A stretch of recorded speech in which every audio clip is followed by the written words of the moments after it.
بسم اللہ بسم اللہ۔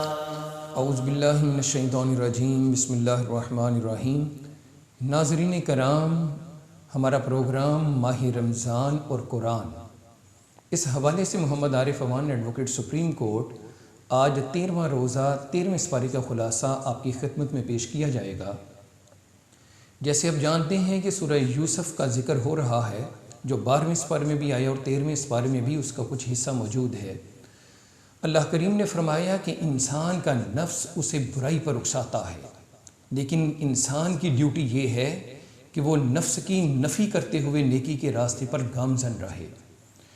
پھر یوسف علیہ السلام کے وہی بھائی جنہوں نے اٹیمپٹ ٹو مرڈر کیا، آج وہی حضرت یوسف علیہ السلام کو حکومت و سلطنت ملنے کے بعد ان کے پاس آتے ہیں تو آپ ان پہ شفقت یہ کرتے ہیں کہ ان کو غلہ فراہم کر رہے ہیں۔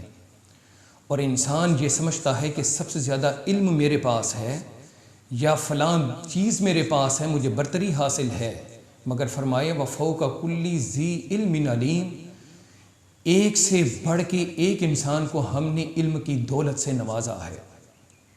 پھر حضرت یوسف علیہ السلام کے پاس ان کے فیملی ممبرز، وہ سارے کے سارے بھائی آتے ہیں اور اس کے بعد انہیں تعظیمی سجدہ کیا جاتا ہے۔ وہ اسی خواب کی تعبیر آج شرمندہ تعبیر ہو رہی ہے جس کا آغاز حضرت یوسف علیہ السلام نے اس سورہ میں اللہ کریم نے فرمایا ہے۔ پھر اس کے بعد اس سورت کو کنکلیوڈ یہاں پہ کیا جا رہا ہے کہ یہ سارے واقعات ہم نے قرآن مجید میں اس لیے درج فرمائے تاکہ انسان کی آنکھیں کھلیں اور وہ ان کا مشاہدہ کرے اور اپنے آپ کو سیدھے راستے پر لے کے آئے۔ اس کے بعد سامعین محترم آغاز ہو رہا ہے سورہ رات کا، یہ مدنی سورت ہے۔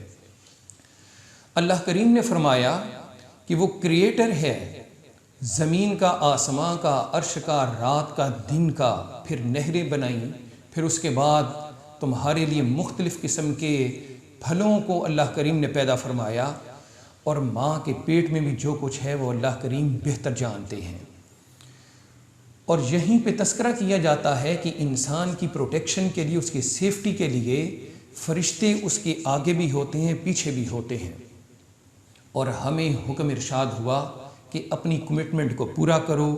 ٹالرنس کرو، نماز کو قائم کرو، اور اللہ کے راستے میں اوپنلی اور سیکرٹلی خرچ بھی کیا کرو، اور برائی کا بدلہ برائی سے نہیں بلکہ نیکی سے دینا چاہیے۔ اور آج ہر انسان یہ سوچتا ہے کہ میرے پاس بہت ساری چیزیں ہیں، بہت ساری نعمتیں موجود ہیں، لیکن میرے پاس سکون کی نعمت نہیں ہے۔ تو ان لوگوں کی ہدایت قرآن یوں کر رہا ہے، الا بذکر اللہ تطمئن القلوب، کہ دلوں کو اگر اطمینان ملتا ہے تو وہ ذکر اللہ سے ملتا ہے۔ پھر فرمایا کہ دعا ایسی چیز ہے جو تمہاری مرادوں کو پورا کرتی ہے۔ زندگی میں اگر مشکلات ہیں تو وہ دعا کے نتیجے میں اللہ کریم ختم کر دیتا ہے، آسانیاں پیدا کر دیتا ہے۔ اور رسولوں کا درجہ یہاں پہ بیان ہو رہا ہے کہ ان کے لیے ان کی فیور میں ایویڈنس اللہ تعالیٰ دیتا ہے۔ اور فرمایا گیا،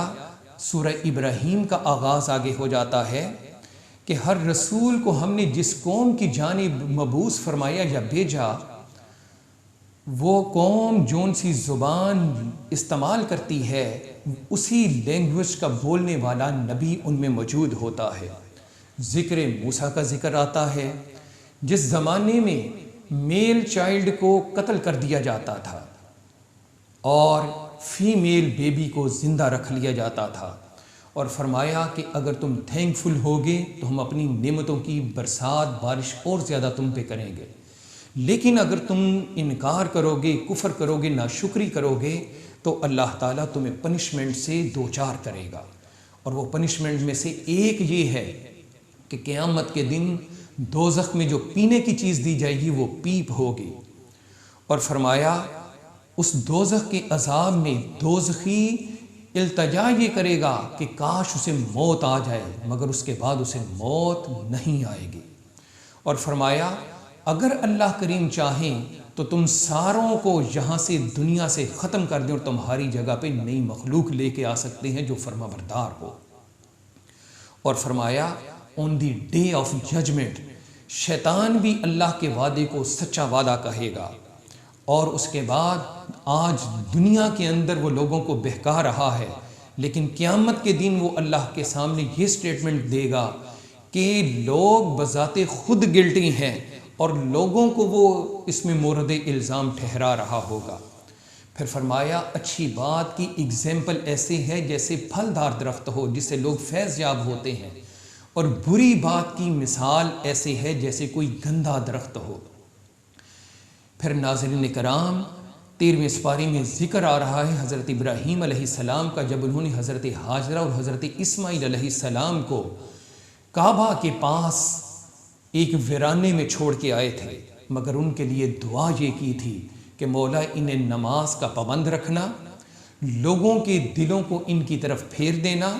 اور کھانے کے لیے انہیں پھل فراہم کرنا۔ پھر اس کے بعد فرمایا اللہ بہتر جانتا ہے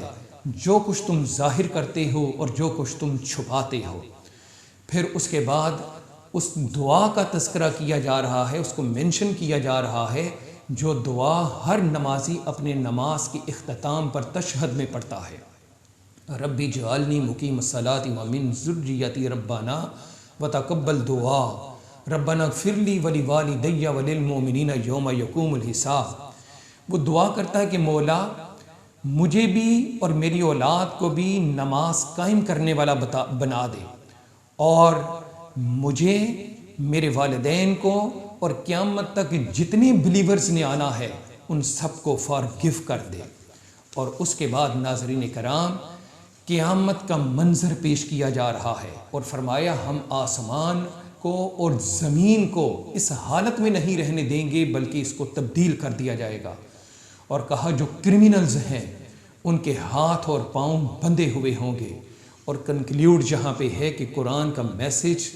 پبلک کو کنوے کیا کرو۔ اللہ کریم ہمیں اس پہ عمل کرنے کی توفیق عطا فرمائے۔